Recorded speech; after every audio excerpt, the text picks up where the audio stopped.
team called the Google Zoo, right? And I'm here to talk about taking creative big bets, right? So as much as this session today is about looking forward and seeing how we can potentially work together with Unilever and Mindshare, trying to identify some interesting opportunities for our team and for your business, it's also kind of looking back a bit. And I think what we want to do is kind of share some of the creative big bets that we've taken as a team with the partners that we've worked with, to give you a better idea of how we function and how we work, right? So let me start with the basics. We are called the Zoo. Do you guys know why we're called the Zoo? It's fine if you don't. It's just like a fun fact. It actually pays tribute to the first ever video uploaded to YouTube. So what you're looking at there is the first video uploaded to YouTube. I think it's 2005. That's one of the founders of YouTube. And the video was titled Me at the Zoo. And it's basically about 20 seconds of footage of him talking about how elephants have really, really long trunks, right? So by today's standards, it's not the most riveting piece of content, but I think this is what the zoo is all about, right?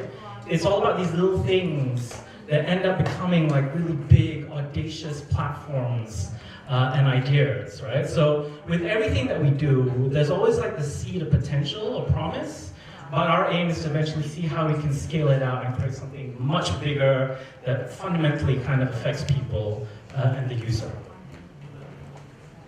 So this is kind of like the creative canvas that we have to work with, right? So if you take a look at any kind of project that the zoo works on, it can be pretty much anything and everything. So the natural assumption that a lot of people may have is that, you know, it's video, or it's search, or it's about display. But I think what's really exciting about our team is that there are all kinds of APIs, platforms, products that can help shape what we create, right? So it could be speech API, it could be using TensorFlow, which is our, machine learning library, to kind of help inform or create what it is that we want to create, right? But at the end of the day, it all depends on what we're trying to solve, right? Any project that we tend to take on board is really trying to see how we can address a specific challenge that your brand or your business may have, right? It can be big, it can be small. Even if you're not sure what it is, the nature of our team is such that we tend to kind of have a lot of conversations with our partners to try and identify the right space for us that ultimately kind of suits the needs of the brand and the business. And we also want to ensure that Google technology is core to the solution as well, right? So when it comes to how we approach things, we kind of have like a kind of three-tiered kind of approach, right? Or like three circles, right? I feel like I should introduce this one, which we should have done in the beginning. Like one of my teammates, Adi, who's one of our creative business partners, right? So we both flew in from Singapore to be part of this session. And I think it'd be good to just kind of get his take on, or just give him like a part as well to talk about how we function. Thanks, Eddie. We were so excited to jump right into it. I think we just skipped the introductions and we just started presenting right away. But yes, as Eddie's introduced me, that's Adi. That's Eddie. This is Adi, and we're both part of the zoo. So just coming to this particular bit and why it's so important. What we need to keep in mind is that you've got a bunch of different partners that you work with. So you've got your media that's being looked after. You've got ads that are being worked on. You've got creative agencies that work on different bits, but where our team operates is at this intersection that is an innovation space where things aren't done as often, and they're usually more detailed projects that we work on. So this intersection that we're referring to here, the three circles there. So we start off with the landscape, what's changing in 2019 and beyond. We look at what is that business goal that we're after. So is it driving penetration and awareness for something that you're working on? Is it reaching out with newer touch points to the market that you're focusing on? And we start with that business problem to then look at what can be a solution that we can apply Google technology to. So you saw the creative canvas we were talking about, and beyond just the likes of Hangouts or Maps and Google Chrome, there's a lot of technology that Google is working on, some examples that Eddie had mentioned. But the best way to take you through this is I'll walk you through something that we actually worked on in New Zealand with a telecom provider called Spark. So Spark had a problem they wanted to focus on, which was very ingrained with the market that they're focused on in New Zealand. And it was around how do you preserve the Maori language and make it relevant to the next generation that is coming through so the language doesn't die out. So that's your partner of focus that they're looking at what do you do for the language. Where the Google technology comes in, where the creativity comes in, is looking at relying on Cloud Vision API and Google Translate. We came up with a solution called Kupu, and Kupu translates to word in the Maori language. So we developed an app, and what Kupu did was it would take a picture of, let's say, a water bottle. It would use Cloud Vision API to identify that this image is a water bottle, and then would use Google Translate to say water bottle in Maori is whatever the word is, right? So that's an example of the Google technology being used here. Cloud Vision API and Translate are just two of the many products that we have. And this is where we can look at how do we bring a creative use case to life with all the tech that our engineers are working on at the Google back. The third circle that you're seeing up there is the focus on the user, right? You guys already have a vision as to what's changing in 2019, trends emerging in the Indonesia market, and just what is that 2019 user looking like? So we can make sure that we're developing a solution, whether does it live as an app, does it live as augmented reality? Where does this solution actually come to life so that your digital native audience finds a new touch point to interact with you and your brand? I'll hand this back to Eddie to run through this slide. So I think, look, as great as it is to kind of hear about the history or the origins of our team, how we're wired and how we approach projects, I think the best way to kind of showcase what we're about is when we actually show the work, right? So like I said, this topic is about taking big bets on creativity. A lot of the stuff that I'm about to go through is really just about how the zoo is taking big bets with a lot of different partners, with a lot of different brands in various kind of markets across this region, right? So if you're not aware, basketball across the Philippines is like a religion, right? They are so passionate about it, right? So anything about basketball, any content, any tips, and any info they can kind of consume, they would gladly consume. But the nature of the market in the Philippines is that data, unfortunately, is a very kind of scarce resource for them, right? So they can't consume things because without sacrificing any of their data. We created a specific kind of videos together with Nike that was all about kind of like basketball tutorials. So you could learn to kind of play like your favorite Nike athletes, right? But in addition to that, we also used the Google Assistant to create a smart coach bot, right? So beyond going there, being able to access high definition video and tutorials and content, there was also a smart coach bot that was capable of monitoring your progress and giving you like various kind of drills that you could kind of do to see how you could improve your game as an athlete. So again, this was a meaningful project for us because it was really trying to see how we empower an athlete through the tech and the toys that we have in a way that is natural and kind of, just makes sense for the user there. I mean, if you take a look at the 5 kind of basketball courts that we took over like various kind of basketball courts in Barangay in the Philippines, and each one was based on a specific player. So they became like beautiful art forms in themselves. Right? This is something that we actually did for Unilever in Japan. So it was for the Unilever Lux Sakura variant, right? So I'm sure as you're all familiar, there was a special Lux soap that the Japan team were coming out with, and it was to kind of celebrate like the cherry blossom season. So they were trying to identify how they could work together with us to kind of do something interesting, right? So again, this kind of category is always a bit challenging for us because we want to go just beyond like the superficial beauty, right? But one of the things that we acknowledged was that, well, how can we make something beautiful more accessible to everyone across our platforms, right? So as you're probably all aware, cherry blossom season, if you are fortunate enough to be in Japan, is fantastic, right? The entire city or the color palette is almost magical, I would say, right? So it's very fleeting though, and it's not necessarily something that's accessible to everyone around the world. So we did like a special build where using Street View Maps, we used like the APIs there to give everyone the opportunity to see cherry blossom season. So you could do it at Times Square. You could do it at the Arc de Triomphe, right? You could even do it in your backyard. You just have to enter your address, and then suddenly you would see like these beautiful cherry blossom trees sprouting up around you. This is something that we did in Tokyo. So have you heard of the brand Pocky? Pocky should be quite popular here, right? So it's part of Glico. Glico is like one of the oldest confectionery brands in Japan. And one of their kind of like famous kind of products is Pocky, which is like these Pocky sticks. So what happened there was that Glico basically asked us, well, you know, we want to do something innovative, right? But they didn't know what it was.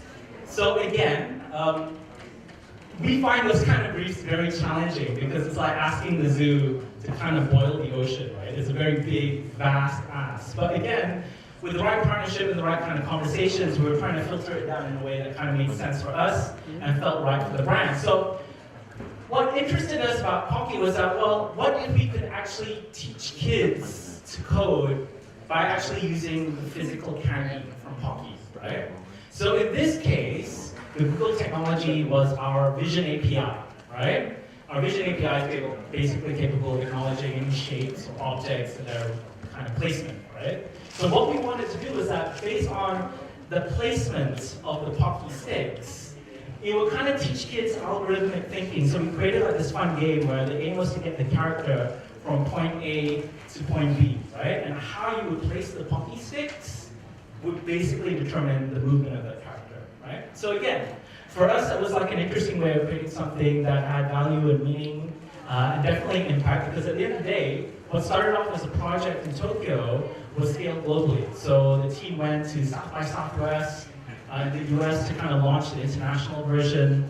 It is now available to download in the Play Store, and you guys can even kind of try it out for yourselves, provided that you have Pocky candy. So these are the little things that we like to do that end up becoming these really big things that really excite us. Right?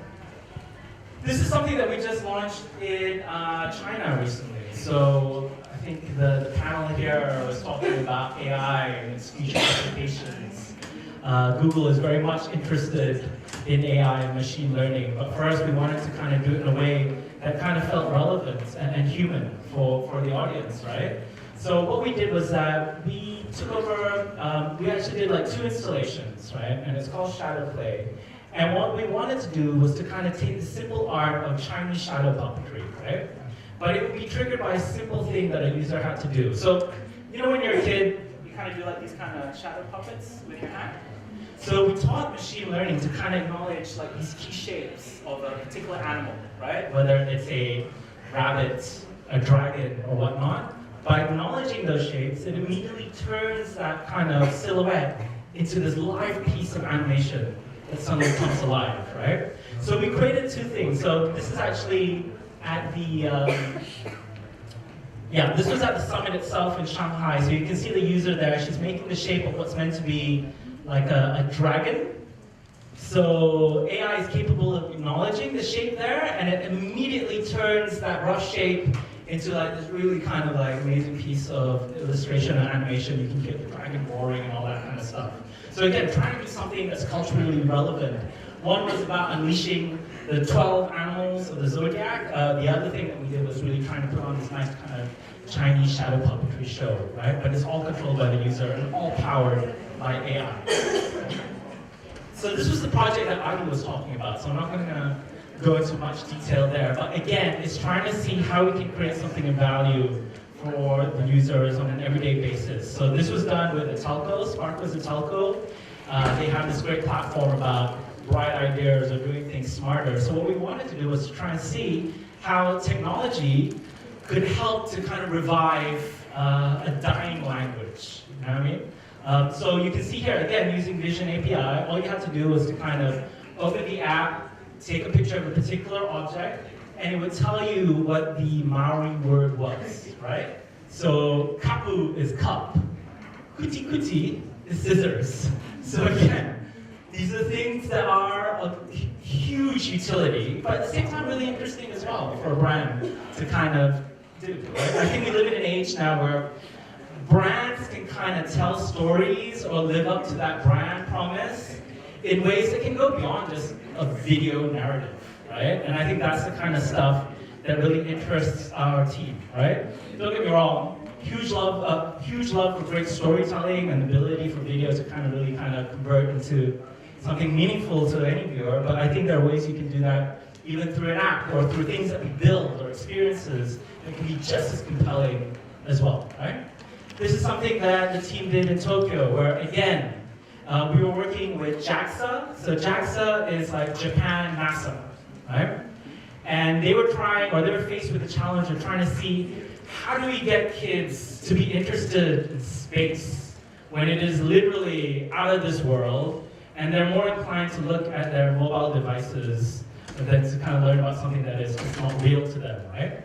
So what we created was like an interesting VR experience using a more kind of specialized version of cardboard. So I'm sure you're all familiar with Google Cardboard, right? But what we did, as in the picture just now, was to create like a space helmet out of cardboard where you could put the mobile device in it, and then suddenly you could pretend to be an astronaut, and you can see here, you can kind of blast off into space, right?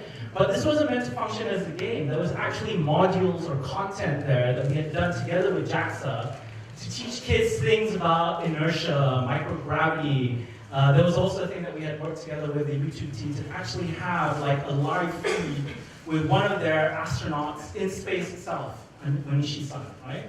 So again, trying to see how it can go beyond like a seed of an idea to create something even bigger and even more impactful for the brand, right? Using our platforms.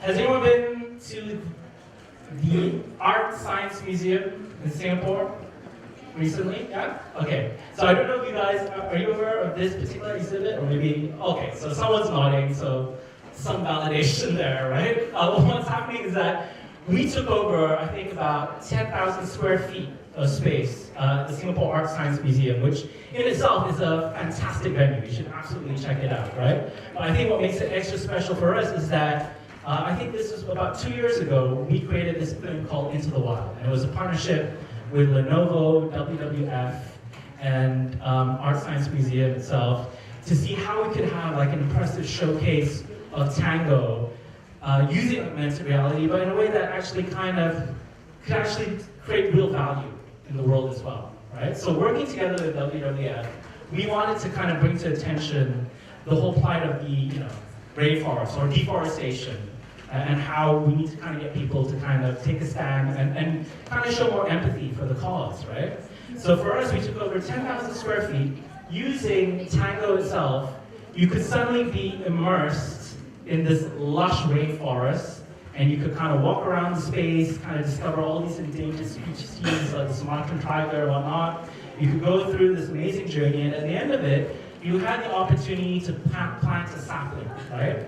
But that actual sapling, as beautiful as it looks through AR, meant that you were also making like a real-world donation that would lead to an actual sapling being planted in the jungles of Sumatra, right? So again, we're always trying to see how we can connect the dots. And while technology is there to kind of add value and enhance, for our team, it's never there to distract from actually solving or trying to create something that would be beneficial to the user. So finally, we want to kind of show you something that's a lot closer to home, right? And in the interest of time, I really want to do it service, but I think a lot of you may be familiar with this, but I think it's one of the things that for us remains like the benchmark of how when the stars align or when you kind of commit to like an amazing cause, there's a wonderful opportunity kind of to do things that are so right for the brand, for the business, for, and for the user as well, right? So Movement for Movement came about as a collaboration that was championed by Mindshare together with Unilever and Google.